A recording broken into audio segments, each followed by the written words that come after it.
These children are so adorably 14.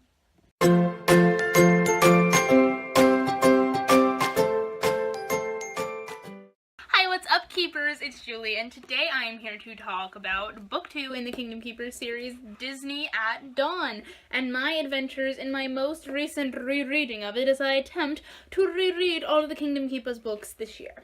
So I did my last video on Disney After Dark. You can check that link in the description. And today I am here to talk about Disney at Dawn, which is actually my favorite book in the Kingdom Keepers series.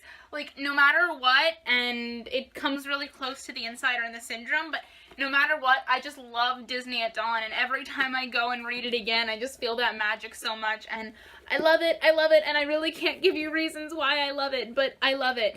I think the coolest thing about Disney of Dawn is that, and probably why I love it so much and why it has so much of that magic, is Disney at Dawn is really when everything is starting. I mean, Disney at Dark, you see the friendships start to form, but Disney at Dark was supposed to be a standalone, so there really wasn't set up for further things to come. Even though Disney at Dark does help set up some stuff that comes on later in the books, it wasn't really planned to be setting stuff up. And Disney at Dawn came out like 3 years, I think. 3 years after Disney After Dark. But when we started Disney at Dawn, we were now doing a series. We had a whole series planned, and we know that because at the end of Disney at Dawn, we leave on a cliffhanger, ready to go into Disney in Shadow. So a lot of stuff starts to get set up in Disney at Dawn. You see the friendships. There are lots of hints in Disney at Dawn about how close they've become and how they really have become, like, friends outside of all the Keeper stuff. There's a lot of individual lines that I'll talk about later, how that's hinted at. Wilby starts to become a thing in this book. This is the start of Wilby, guys, and I'm actually going to talk about later. I found, like, the first Wilby scene. Like, the beginning of Wilby is in this book, and I didn't know it. I mean, the first time I read this book, I actually didn't pick up on Wilby, and I don't know how, because reading it now I realized that it was blatant. Because when I read this book, I shipped Willa and Maybeck.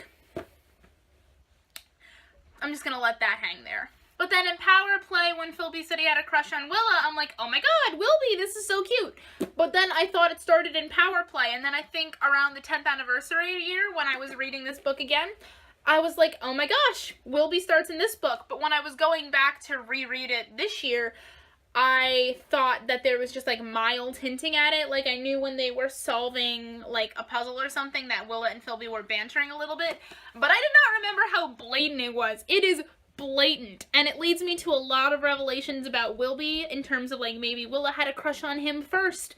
Oh, she definitely did. Or at least she realized it first. Oh, I love my children. I'm going to talk about that. I'm going to talk about how Famanda starts to really become a thing in this book, too. And while obviously there were hints of Famanda in Disney After Dark, they were hinted from day one.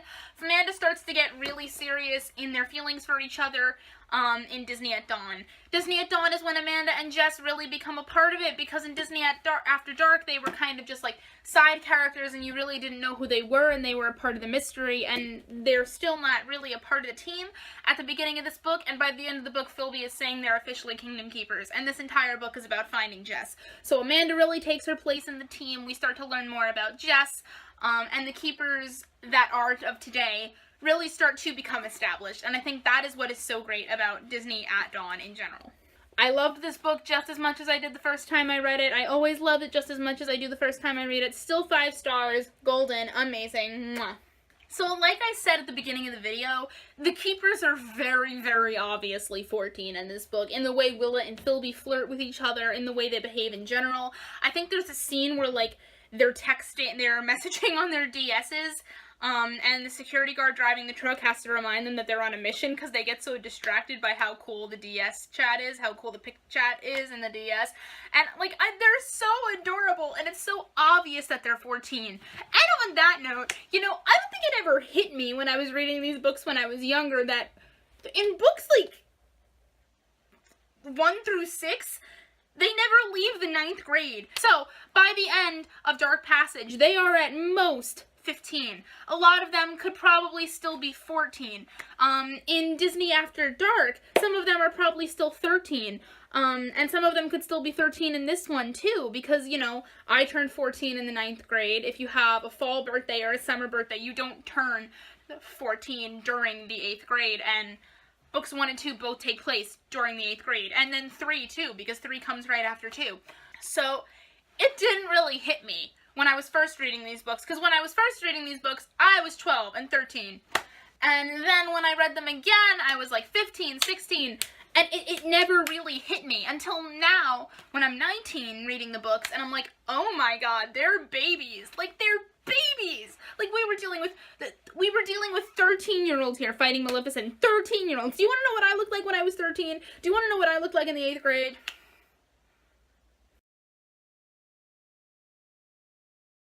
Okay, this is what we're dealing with here. This is who is tasked with saving the world.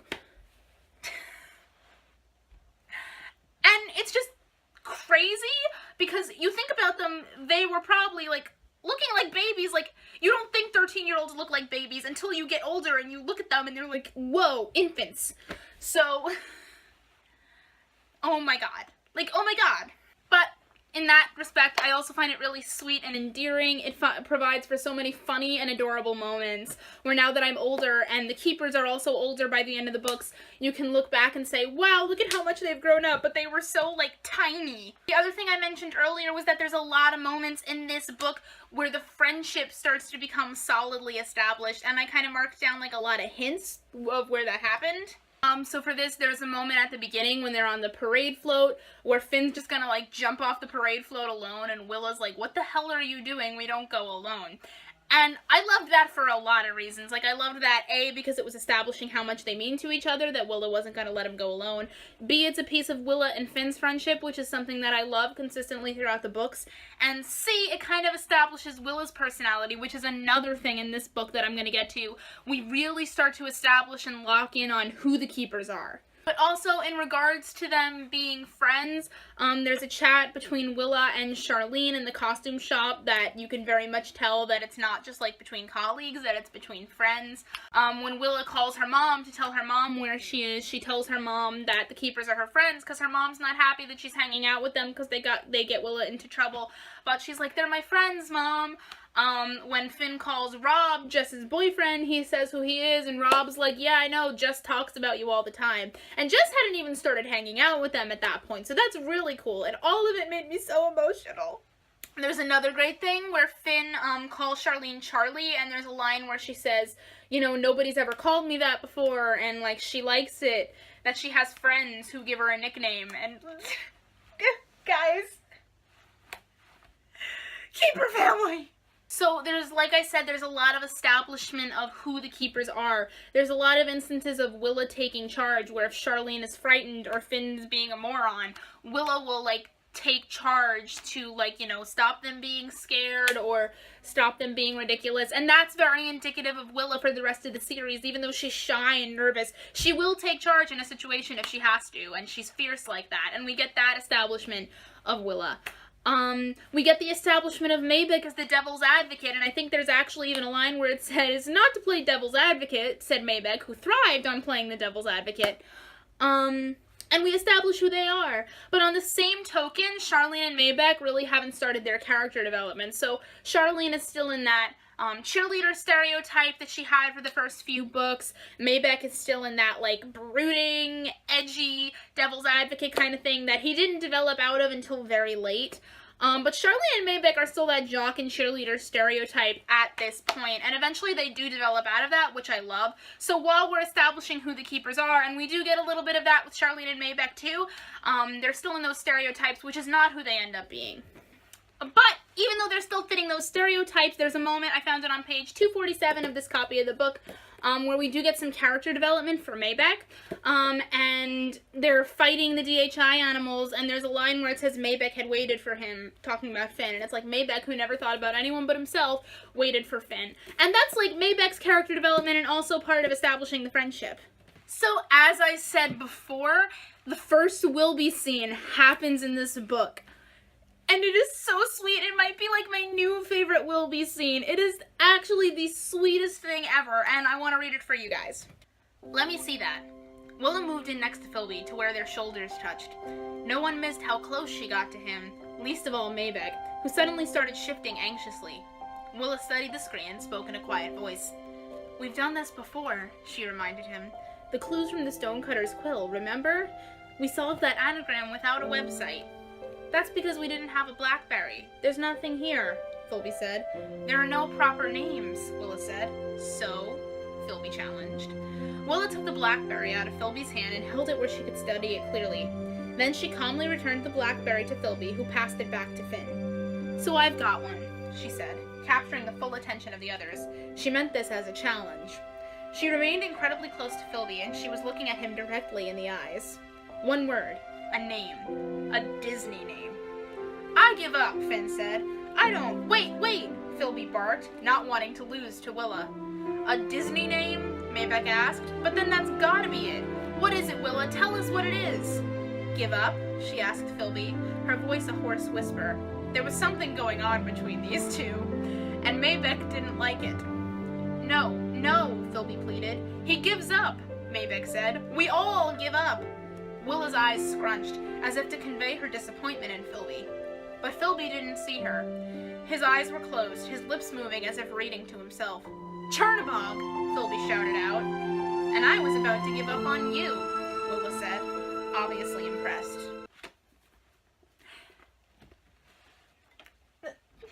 That scene can be picked apart. There are so many things there. First of all, like I said, establishment of their characters, establishment of Maybeck's character, who he's kind of more short-tempered and less patient, establishment of Willa's character, who she's always going to challenge people and be in on that puzzle, and of course, the first indication that Wilby was going to be a thing.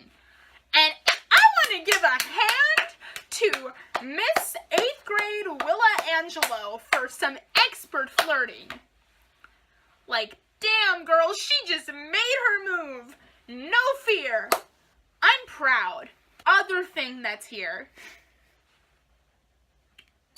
is that I totally forgot that Maybeck had a crush on Willa. And I knew I shipped it when I first read the book, but that only lasted until I read Power Play. And I read the books when Power Play had just came out, so it didn't take very long for me to start shipping Wilby after I had started thinking it was going to be Wilbeck. But I didn't know that it was actually a thing, that Maybeck liked her, and he was jealous of Philby. So thankfully the Willa, Philby, Maybeck triangle did not get as played out as the Finn, Amanda, Charlene triangle, which didn't get that much play out itself. Again, thank God. Because by the time Amanda and Wilby were ever really becoming serious, Charbeck was starting to become a thing. So good for them. They found each other. We don't need love triangles. So, the other thing that everybody knows about Disney at Dawn is that Disney at Dawn is the book of continuity errors. I mean, I think some of the biggest continuity errors in Kingdom Keepers come from Disney at Dawn, and of course, the most famous one, in the beginning of the book, Maybeck says, my little sister loves this sign and PhilharMagic, and at the end of the book, he says, I hate being an only child. And it's not even like the sister is past tense, because he doesn't say my sister always used to point it out. He says my sister always points it out. So what? I did think there was an inconsistency with Willa, because I thought at the beginning of the book she said that it was just her and her mom, when actually she doesn't say that. She just said that since her dad's accident, things had changed with her mom, and then later she mentions the two brothers. So there is no inconsistency with Willa. But on that, Willa has a tragic backstory. Damn, like, I knew there was a thing with her dad and his accident, but there's a lot of detail in the book about Willa's relationship with her mom, and how she started fighting more with her mom since her dad's accident, and how she felt like the adult in the house, and sometimes she was closer with her mom, and sometimes she was more far apart with her mom, and it was very, like, heartwarming and real, and it made me feel and love Willa even more than I already do. But there are some inconsistencies that I noticed with Ridley talking about the parks. He talked about how the line shut down 15 minutes before the park ended, and that's not what happens. I got on Pirates of the Caribbean once, like, a minute before park close. And then there's things like, he says when they're on Expedition Everest that the roller coaster comes backwards while they see the Yeti. That's not the part where you go backwards, like, at all. So, whatever. Disney at Dawn is also host to some of the most iconic jokes of Kingdom Keepers, at least for me. There's the joke with Charlene, like, Charlene, you have the tough one. What's that? Divine. Thank you! The costume. He wasn't giving you a compliment. Who knew? There's a joke where Maybeck is like, I reckon we've become a real pain in the, and Finn cuts him off and says, but not like saying but instead of ass. Like Finn is just like saying, but if we do this, and it's done really cleverly and funny, and I love it.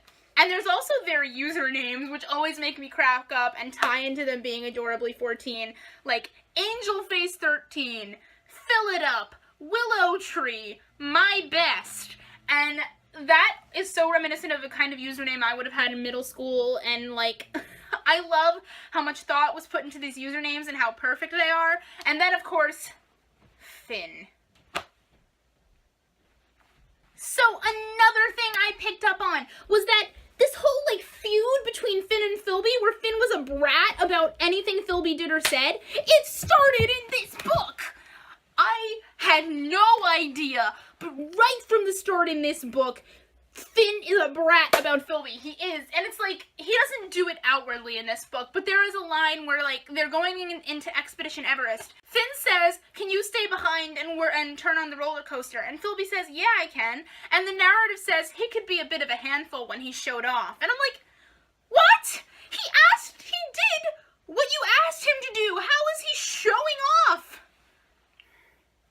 Oh, Finn Whitman. Another thing I picked up on in this book is that Amanda was hardcore. I mean, I love Finn and Amanda, and we always knew they were ridiculously hardcore for each other, but in this book, both of them almost killed Maleficent to save the other one, and like, straight up, were going to kill her. Both of them had a moment where they almost murdered Maleficent to save the other one. Like, damn, get you a ride or die like that. And now it's time for Keeper Fun Facts. Maybeck has a collection of lizard tails. Finn calls his grandfather Grandpappy. Jess is a good runner. Willa reads American Girl books. Charlene is afraid of the dark. Maybeck has a dog named Porky. And Finn likes to spend his free time looking at Google Earth and satellite photos.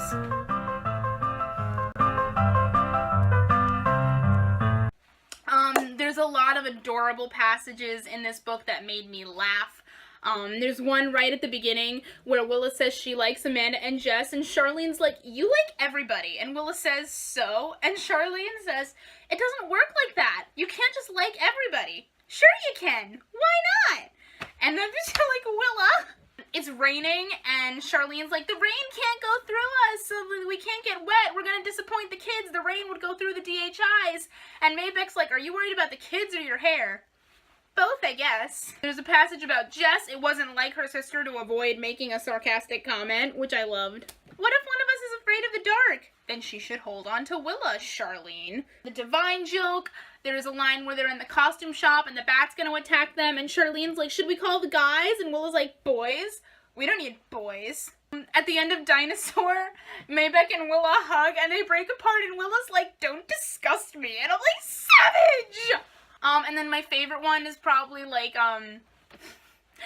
Philby is talking about Expedition Everest, and he says, I haven't studied it that much. And then they're walking to Expedition Everest, and Philby's telling them about it. And Amanda says, I thought you haven't studied it. And Philby said, I haven't studied it thoroughly. That doesn't mean I haven't read up on it a little bit.